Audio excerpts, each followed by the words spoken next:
All right. Great. Good to be with you, Gary, this afternoon. Thanks for your time. Much appreciated. My pleasure.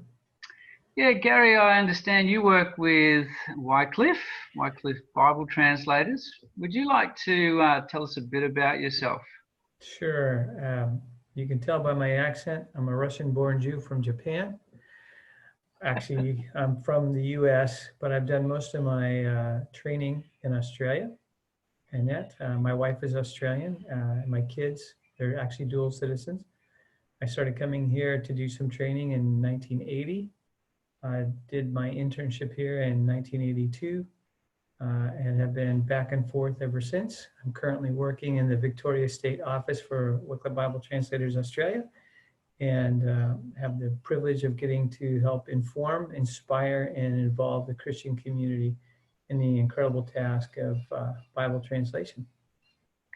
So, Gary, how did you come to hear about this training, what we call Mobi 101, which is short for Mobilisation 101? Good question. As a mobilizer and somebody who's been involved for many years, I'm always looking to improve my skills, find out what other people are doing. And I attended a Kairos course about a year and a half ago, and the director contacted me and said, hey, there's this class called Mobi 101. And I thought, oh, Mobi 101?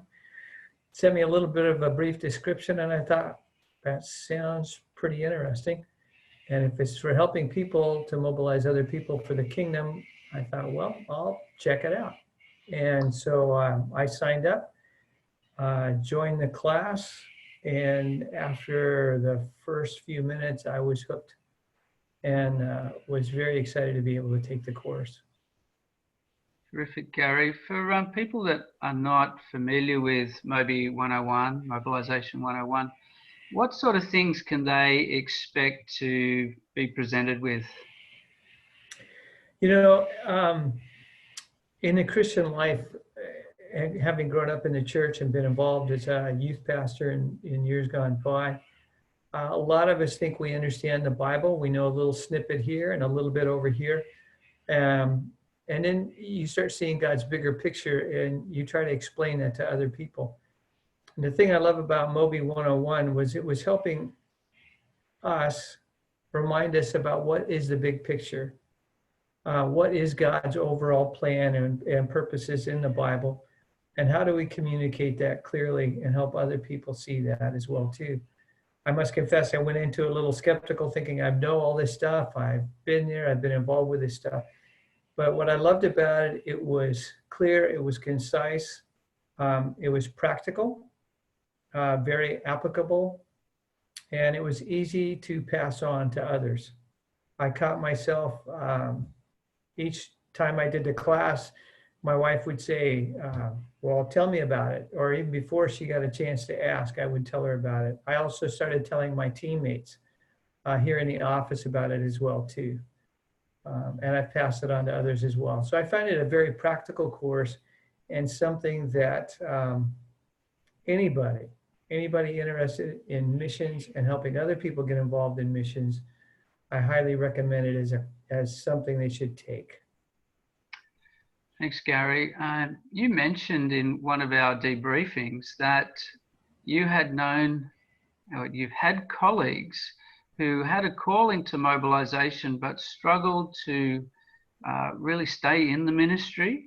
Would you like to share that story or stories with us? Because I think it's pertinent as to why we do Mobi 101. You know, I had been on a missions committee at a church before I got into missions. I went to a very mission-minded Bible college. I went to a very mission-minded church. My family was very involved in missions, and I thought I understood it all. And as I joined the organization, you know, you hear the big picture story, or you hear people talk about missions and being involved and where the needs are. One of the things that was interesting to me was in the area like Bible translation, it is almost easier for us to find somebody to be a Bible translator than it is to find somebody who's a mobilizer, to tell the story. Dr. Ralph Winters, I've had the privilege of getting to meet him on several occasions, considered in many respects the father of modern missions today. And somebody asked him one time if he had 1,000 young people from America and he could send them to any place in the mission field, where would he send them? Where is the most needy place he could send them? And he said, I'd send them across America. And he said, but we have the gospel. He said, no, I'd send them across America to tell the story, to mobilize another 10,000 to go out there so we get even a multiplying effect and more people out there on the other end of the line. And as I've been involved in mobilization all these years, the one thing I have discovered is I've had colleagues come to join me is it's one thing for us to tell the story of what's going on out there. It's another thing for a church to get in behind us and say, you know, we really believe in what you're doing. Sadly, over the years, I have watched many good communicators, many people that are excited about getting people involved in missions because they weren't on the quote unquote front lines of missions. Their churches said, well, you're not a missionary anymore. And they dropped their support. And yet I have been so grateful for my own home church that says, you know what, our investment in you is an investment in that many more translators. I will never forget the opportunity I had of standing before my home church and holding up a Bible translation, a newly translated Bible. And I said to the church, I said, I want you guys to know that you guys translated this New Testament. Now, it was in a place I'd never been. And they said, well, how can this be? And I said, well, because you guys supported us, we got to be involved in this country, and we got a chance to share the needs for Bible translation. And this young couple felt challenged, and they stepped forward, and we helped them and their church understand what they were going to do, and their church got behind them, and they went out and translated this Bible. And when we got to visit them, when they came home, they handed me this New Testament and they said, you translated this Bible. I said, look, I didn't even get a chance to visit you guys on the field. And I said, you know, we always talked about it. We've read your newsletters. We prayed for you. And he said, Gary, if you hadn't done what you did, we probably never would have gone out there. And those guys today would still be waiting to have the Bible in their language. So I had the privilege of standing up in front of my home church and saying, because you guys sent us, this New Testament has been completed. It's an investment. I see mobilization and mobilizers as a multiplying effect. It's like putting your money in and getting back great interest on your investment. Because when you invest in something like Mobi 101 and you invest in a mobilizer, you are investing in somebody who helps other people not only get informed, but how they can be involved and get out there and tell it on the other end of the line. I came back from Central Asia a few years ago now, just 3 years ago now, and I remember sharing the story with people, and I had no idea. Well, how would they? Unless somebody is sent to them. And we talk about how will they hear unless they are sent? It's the same thing for mobilizers. How is a church going to know about what the unfinished task is unless somebody goes and tells them? And that's the job of mobilization. And that's what I love about Mobi 101. So Gary, mobilisation, it's still a term that is often associated with military.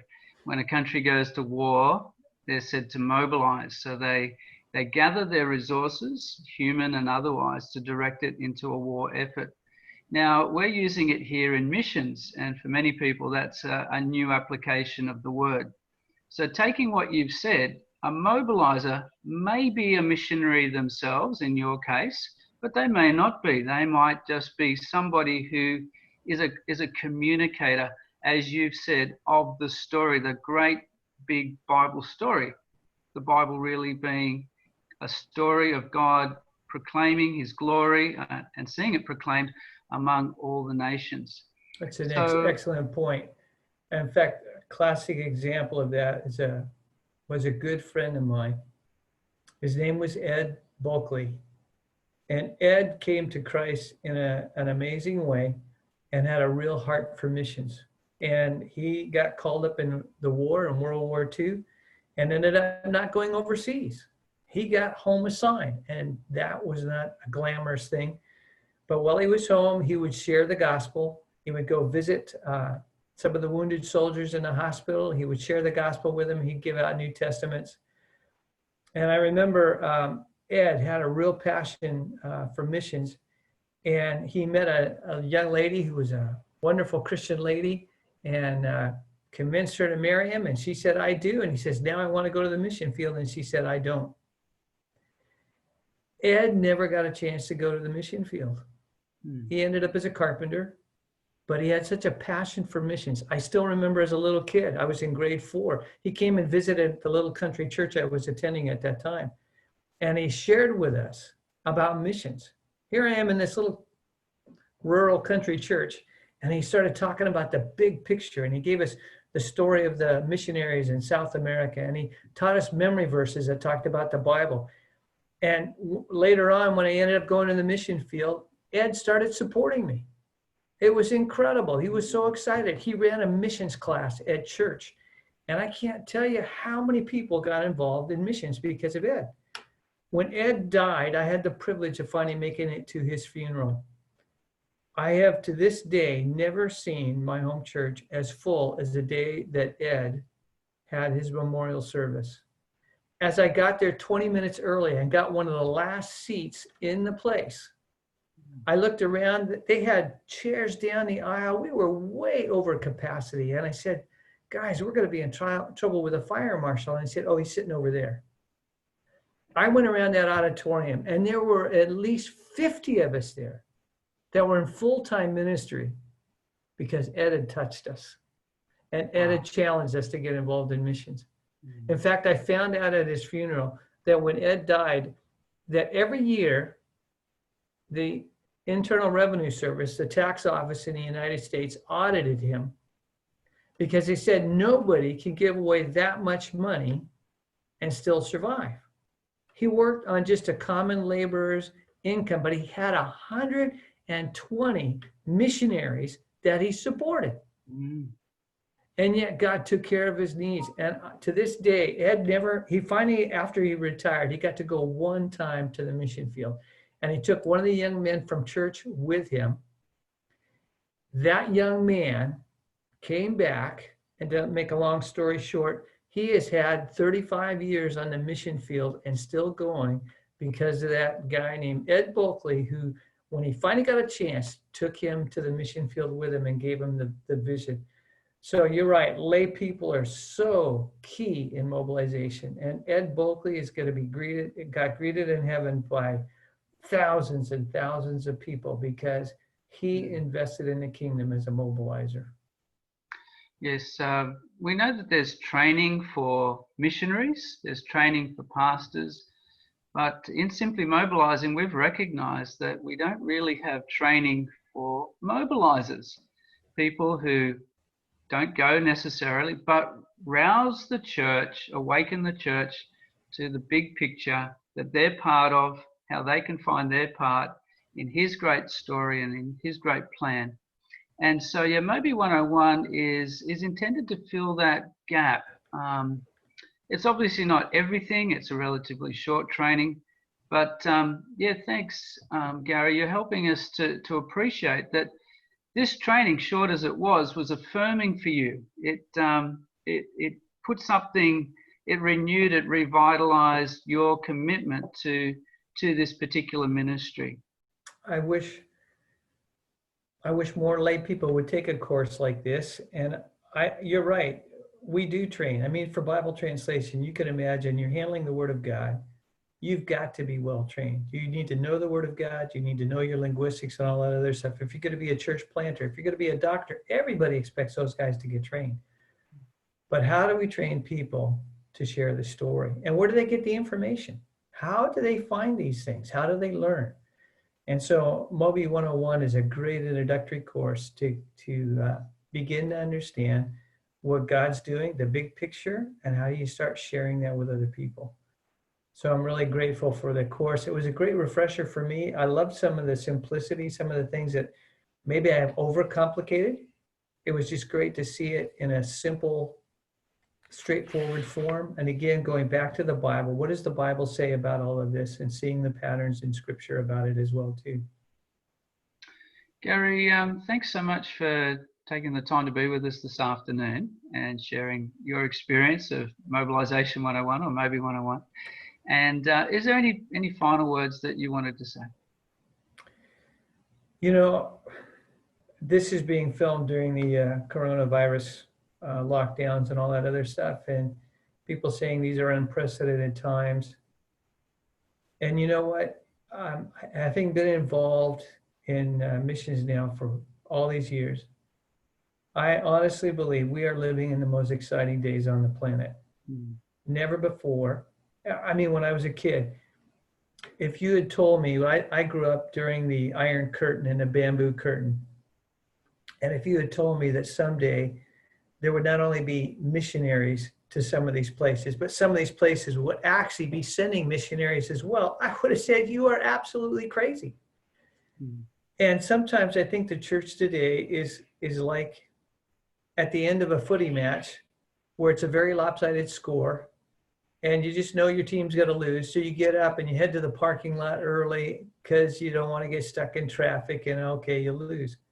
And I can still remember a game that happened in America where it was like that and the stands were emptying out. And I could just remember the guys, I could just imagine the guys on the football field thinking, I got to keep going out there and I got to finish this game.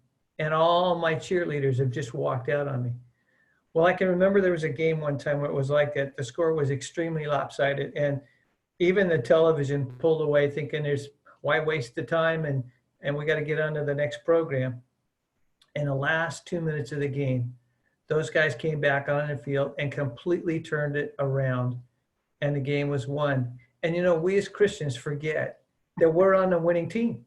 Yes. And we know who the final victor is, but we have to play our part in making that happen. We have the privilege of working with the King of Kings. We have the most incredible coach, the most incredible captain of the team.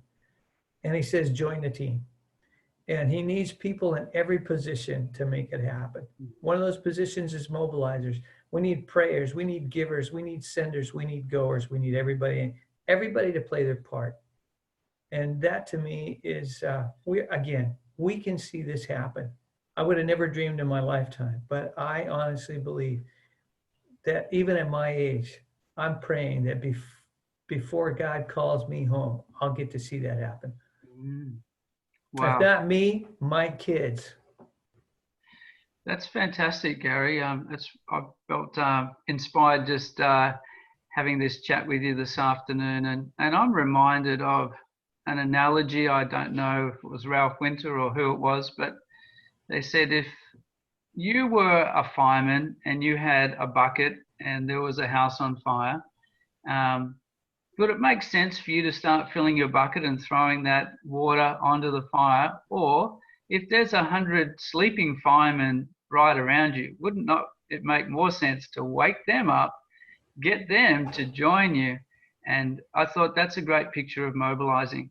That's a good illustration. Yeah, my wife and we could head out to the mission field, and we have been there. But we feel that God's called us to this strategic ministry of waking up others so that it's not just one person, or if you like, back to your football field analogy, there's a few running around on the field, but there's many in the stadiums who are just spectators. They're not involved, but they're meant to be. Every believer is called to be involved. So we can be part of helping people to engage, as you say, maybe by going, but sending, praying, giving, welcoming, recognizing that the nations are now on our doorstep.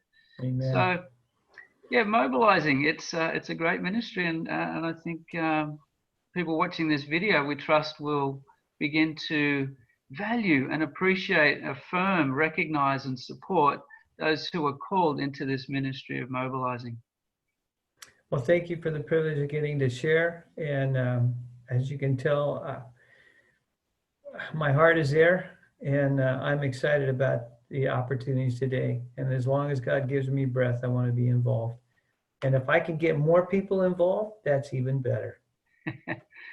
Well, Gary, great. Again, thanks so much for your time. God bless you. Thank you much. Bye for now.